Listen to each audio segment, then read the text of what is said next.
This is WD's My Passport Wireless Pro, and it's a pretty awesome external hard drive for the creative professional that's always on the go.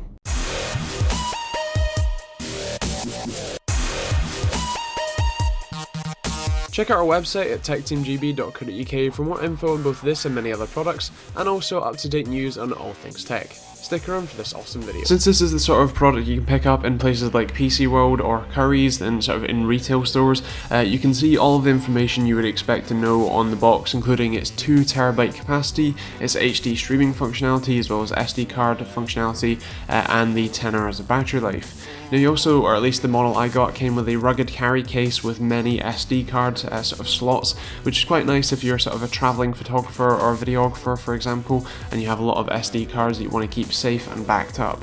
Into the box you get some documentation as well as a wall power plug to charge the device, and actually comes with a European adapter as well, so again very nice for the traveller. You also get the micro USB to USB type A cable, and as I said, some documentation as well.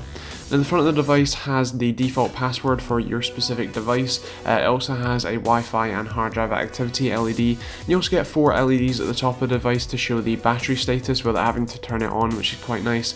And on the top you have the micro USB ports, USB type 3 that is, as well as the USB type A connector, the power button, and the SD copy / battery activity LED button. You also have the SD card slot on the other side. It's quite nice and very accessible. So to set up, I was using the MyCloud Android app. You can also use iOS or connect to it directly via Windows or OS X just fine, but for me it was pretty simple, just a couple of taps, obviously connecting via Wi-Fi. I use the 5 GHz hotspot. You can also use the 2.4 GHz one if your device isn't compatible with that. And basically it was very simple. Obviously if you don't want to necessarily connect via Wi-Fi, you can also use the USB 3 port built in, which is always nice. And in terms of connectivity, you can very easily connect via the SD card slot or the full-size USB port to copy stuff to the device, which is always nice. Now in terms of speed, obviously you will be limited by the speed that the hard drive can go at, and obviously the Wi-Fi speed as well.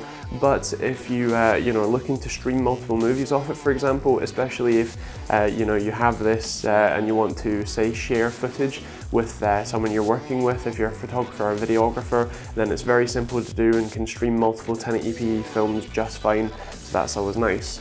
Obviously this is definitely marketed towards the sort of on-the-go photographer or videographer, as you can just shove your SD cards in the side, have it either automatically copy or tell it to copy in the app, and obviously carry it in the rugged case that doesn't get damaged, and carry your SD cards in there as well. So yeah, it's a really nice device, and obviously it does really well with battery life as well. They claim it's a full day of battery life, and in my testing it does seem to do fairly similar to that, especially if you're just reading from it as opposed to writing all of the time necessarily, and yeah, it just does a really good job. So I guess that's kind of that. Thank you to WD for sponsoring the video. I hope you guys enjoyed it. If you did, feel free to like and subscribe, and if you didn't, feel free to dislike, but let me know why in the comments down below.